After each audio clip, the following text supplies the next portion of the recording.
ខ្ញុំបាទតើចលិនសូមលំអរកាយគោរពជម្រាបសួរពុកម៉ែបងប្អូនពេលនេះគឺខ្ញុំឈរនៅផ្ទះតាតុងជ័យទេសូហើយក្នុងវីដេអូនេះគឺខ្ញុំបង្ហាញអំពីស្នាតើធាតុផ្សំនៃស្នាតើមានអ្វីខ្លះត្រង់ណាគេហៅអីទើបបានហៅថាស្នានេះគឺជាស្នាដែលខ្ញុំផលិតស្រាប់ទៅតាមរចនាបថប្រាសាទបាយ័នហើយកុំឲ្យវីដេអូនេះពេញឆ្ងាយតែត្រង់កន្លែងនេះគេហៅថាដៃស្នានេះដៃស្នា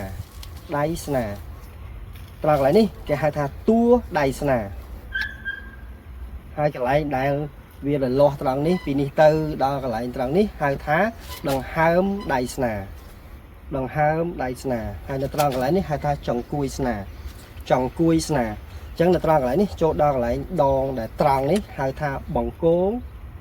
ស្នានេះត្រង់កន្លែងនេះហៅថា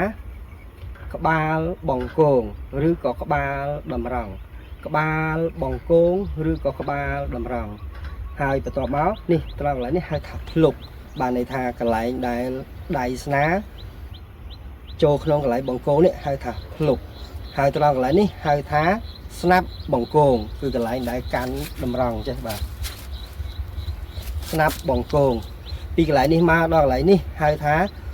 តួបង្គងហើយនៅត្រង់កន្លែងនេះដែលឆ្នោតមកវែងហ្នឹងហៅថាផ្លូវព្រួញហើយត្រង់កន្លែងនេះដកកន្លែងផ្លូវព្រួយនេះពីផ្លូវព្រួយនេះចេញគឺកន្លែងនេះដល់កន្លែងនេះនេះហៅថាសំណុំបន្លោះស្នាហើយនឹងត្រង់កន្លែងនេះហៅថាចុងបង្គងហើយស្នានេះជាប្រភេទស្នាញីទេចំពោះខ្សែវិញគឺធ្វើអំពីវល្លិក្លូតហើយតាមខ្ញុំសិក្សាស្រាវជ្រាវនៅត្រង់កន្លែងនេះហៅថាបន្លោះស្នាហើយនៅត្រង់កន្លែងនេះកន្លែងដែលវិញមកខ្លោះហើយច្រឡាប់តាក់ជាមួយនឹងចង្គួយស្នាហ្នឹងហៅថាកន្លោះចង្គួយស្នាកន្លោះចង្គួយស្នាហើយនៅត្រង់កន្លែងនេះកន្លែងដែលពាក់កណ្ដាលនេះហៅថាខ្សែធុនបានន័យថាកន្លែងហ្នឹងគឺវាធុនវាជាមួយនឹងកន្លែងដែលតាក់នេះកន្លែងសំណុំ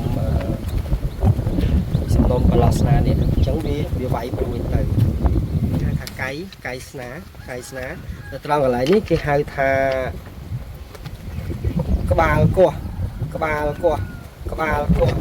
គឺពេលដែលយើងកេះមកវាកោះឡើងកោះខ្សែហើយកន្លែងនេះត្រង់ហៅថាខ្សែស្នាឬក៏បន្លោះស្នាចូលក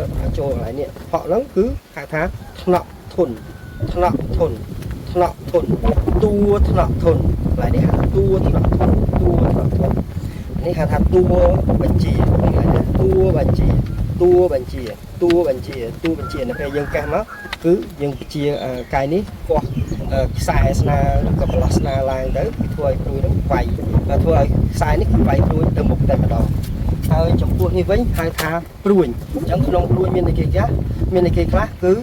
ក្បាលព្រួយដងព្រួយឬក៏ហៅថាតួព្រួយក៏បានដែរស្លាបព្រួយហើយនិងគូតព្រួយហើយក្នុងវីដេអូនេះខ្ញុំមានត្រឹមតែប៉ុណ្្នឹងទេខ្ញុំបាទវិទលចលិនសូមគោរពអរគុណបងប្អូនមានសុខភាពល្អ